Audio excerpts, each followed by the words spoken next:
ನೋಡಿ, ಈ ವರ್ಷ ಬೆಂಗಳೂರು ಪೊಲೀಸರು ಸ್ವಲ್ಪ ಚುರುಕಾಗಿಬಿಟ್ಟಿದ್ದಾರೆ. ಭರ್ಜರಿ ಕಾರ್ಯಾಚರಣೆಯನ್ನ ಮಾಡಿ ಡ್ರಗ್ಸ್ ಮಾಫಿಯಾವನ್ನ ಭೇಟಿಯಾಗ್ತಾರೆ.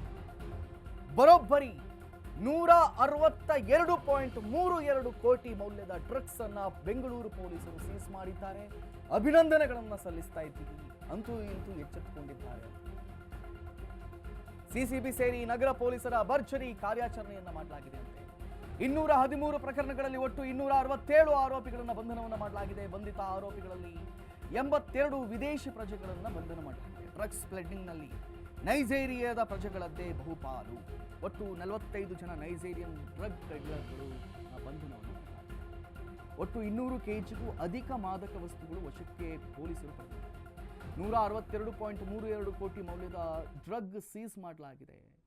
ಒಂದು ರೀತಿಯಲ್ಲಿ ಇದು ಎಷ್ಟು ಪ್ರಮಾಣದ್ದು ಅಂತ ಹೇಳಿದರೆ ಉಡ್ತಾ ಪಂಜಾಬ್ ಅಲ್ಲ, ಅದಕ್ಕೂ ಹೆಚ್ಚಾಗ್ತಾ ಇತ್ತು. Hydro ganja 27 KG, ganja 156 KG, opium 1.19 KG, charas 30 gram, cocaine 207 gram, yaba tablet 9 gram, ecstasy pills 998 gram, heroin 140 gram. Heroin 140 gram ಅಂತ ಹೇಳಿದ್ರೆ ದೊಡ್ಡ ಮಟ್ಟ. LD strips 149 strips, hashish oil 600 gram, raw materials 2.235 KG, ganja ಚಾಕೊಲೇಟ್ಸ್ಗಳು 14 ಪ್ಯಾಕೆಟ್ಸ್.